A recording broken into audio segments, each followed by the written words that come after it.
The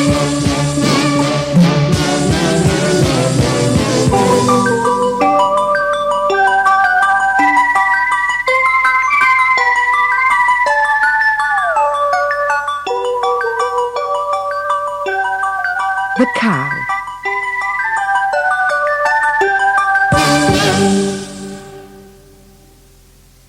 Please listen while I tell you now about a most fantastic cow. Miss Milky Daisy was her name, and when, aged 7 months, she came to live with us, she did her best to look the same as all the rest. But Daisy, as we all could see, had some kind of deformity, a funny sort of bumpy lump on either side above the rump. Now, not so very long ago, these bumpy lumps began to grow, and 3 or maybe 4 months later, I stood there an enthralled spectator. These bumpy lumps burst wide apart, and out there came, I cross my heart, of all the wondrous, marvellous things, a pair of gold and silver wings. A cow with wings, a flying cow. I'd never seen one up to now. Oh, Daisy, dear, can this be true? She flapped her wings, and up she flew. Most gracefully she climbed up high. She fairly whizzed across the sky. You should have seen her dive and swoop. She even did a loop-the-loop. Of course, almost immediately her picture was on live TV, and millions came each day to stare at Milky Daisy in the air. They shouted, "Jeepers, creepers, wow! It really is a flying cow!" They laughed and clapped and cheered and waved, and all of them were well behaved, except for one quite horrid man who'd travelled from Afghanistan. This fellow, standing in the crowd, raised up his voice and yelled aloud, "That silly cow! Hey, listen, Daisy! I think you're absolutely crazy!" Unfortunately, Daisy heard quite clearly every single word. "By gosh," she cried, "what awful cheek! Who is this silly foreign freak?" She dived, and using all her power, she got to 60 miles an hour. "Bomb's gone!" she cried. "Take that!" she said, and dropped a cowpat on his head.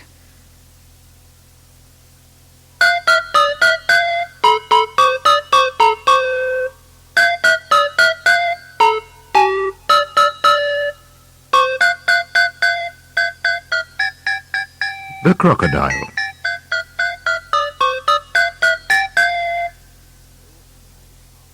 No animal is half so vile as Crocky-Walk the crocodile. On Saturdays he likes to crunch 6 juicy children for his lunch, and he especially enjoys just 3 of each, 3 girls, 3 boys. He smears the boys, to make them hot, with mustard from the mustard pot, but mustard doesn't go with girls. It tastes all wrong with plaits and curls. With them what goes extremely well is butterscotch and caramel. It's such a super-marvellous treat when boys are hot and girls are sweet. At least that's Crocky's point of view. He ought to know. He's had a few. That's all for now. It's time for bed. Lie down and rest your sleepy head. Shh! Listen. What is that I hear?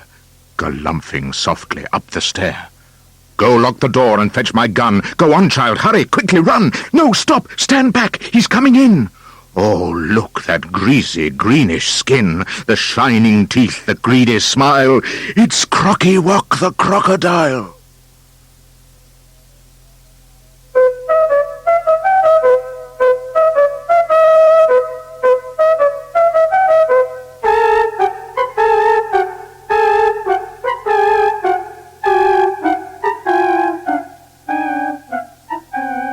The Tummy Beast. One afternoon I said to Mummy, "Who is this person in my tummy?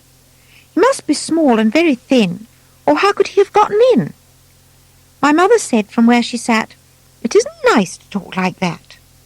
"It's true," I cried. "I swear it, Mummy. There is a person in my tummy.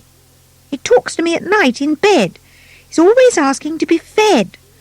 Throughout the day he screams at me, demanding sugar buns for tea. He tells me it is not a sin to go and raid the biscuit tin. I know quite well it's awfully wrong to guzzle food the whole day long, but really I can't help it, Mummy. Not with this person in my tummy. You horrid child, my mother cried. Admit it right away, you've lied.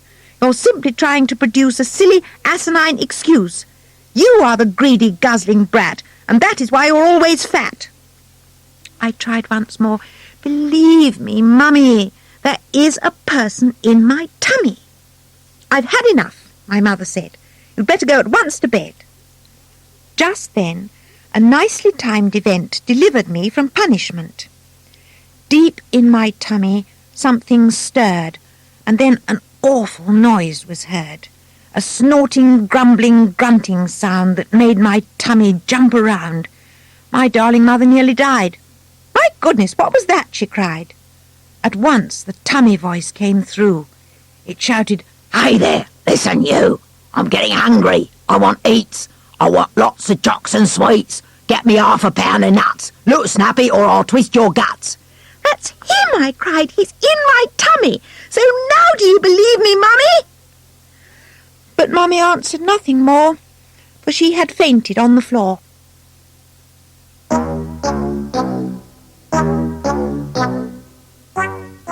The Toad and the Snail.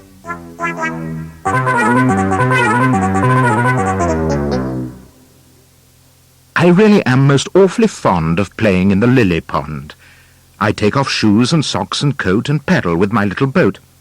Now, yesterday, quite suddenly, a giant toad came up to me. This toad was easily as big as any fair-sized fattish pig. He smiled and said, "How do you do? Hello, good morning, how are you?" His face somehow reminded me of Mummy's sister Emily. The toad said, "Don't you think I'm fine? Admire these lovely legs of mine, and I am sure you've never seen a toad so gloriously green." I said, "So far as I can see, you look just like Aunt Emily." He said, "I bet Aunt Emily can't jump one half as high as me. Hop on my back, young friend," he cried. "I'll take you for a marvellous ride." As I got on, I thought, oh, blimey, oh, dearie me, how wet and slimy. "Sit further back," he said. "That's right. I'm going to jump, so hold on tight." He jumped. Oh, how he jumped! By gum, I thought my final hour had come. My wretched eardrums popped and fizzed. My eyeballs watered. Up we whizzed. I clung on tight. I shouted, "How much further are we going now?" Toad said, his face all wreathed in smiles, "With every jump, it's 50 miles." Quite literally, we jumped all over from Scotland to the cliffs of Dover. Above the cliffs we stopped for tea, and Toad said, gazing at the sea, "What do you say we take a chance and jump from England into France?" I said, "Oh dear, do you think we oughta? I'd hate to finish in the water." But toads, you'll find, don't give a wink for what we little children think. He didn't bother to reply. He jumped. You should have seen us fly. We simply soared across the sea, the marvellous Mr. Toad and me. Then down we came, and down, and landed in a funny town. We landed hard, in fact we bounced. "We're there, it's France," the Toad announced. He said, "You must admit it's grand to jump into a foreign land. No boats, no bicycles, no trains, no cars, no noisy aeroplanes." Just then we heard a fearful shout. "Oh, heavens above!" the Toad cried out. I turned and saw a frightening sight. On every side, to left, to right, people were running down the road, running at me and Mr. Toad, and every person, man and wife, was brandishing a carving knife. It didn't take me very long to figure there was something wrong. And yet how could a small boy know, for nobody had told me so, that Frenchmen aren't like you or me? They do things very differently. They won't say yards, they call them meters. And they're the most peculiar eaters. A Frenchman frequently regales himself with half a dozen snails. The greedy ones will gulp a score of these foul brutes and ask for more. In many of the best hotels the people also eat the shells. Imagine that. My stomach turns. One might as well eat slugs or worms. But wait. Read on a little bit. You haven't heard the half of it. These French go even more agog if someone offers them a frog. You'd better fetch a basin quick in case you're going to be sick. The bits of frog they like to eat are thighs and calves and toes and feet. The French will gobble loads and loads of legs they chop off frogs and toads. They think it's absolutely ripping to guzzle frogs' legs fried in dripping. That's why the whole town and their wives were rushing us with carving knives. They screamed in French, "Well, I'll be blowed! What legs there are upon that toad! Chop them, skin them, cook them, fry them! All of us are going to try them!" "Toad," I cried, "I'm not a funk, but ought we not to do a bunk? These rascals haven't come to greet you. All they want to do is eat you." Toad turned his head and looked at me and said, as cool could be, "Calm down and listen carefully, please. I often come to France to tease these crazy French who long to eat my lovely tender froggy meat. I am a magic toad," he cried, "and I don't ever have to hide. Stay where you are, don't move," he said, and pressed a button on his head. At once there came a blinding flash, and then the most almighty crash, and sparks were bursting all around, and smoke was rising from the ground. When all the smoke had cleared away, the Frenchmen with their knives cried, "Hey, where is the toad? Where has he gone?" You see, I now was sitting on a wonderfully enormous snail. His shell was smooth and brown and pale, and I was so high off the ground that I could see for miles around. The snail said, "Hello, greetings, hail, I was a toad, now I'm a snail." I had to change the way I looked to save myself from being cooked.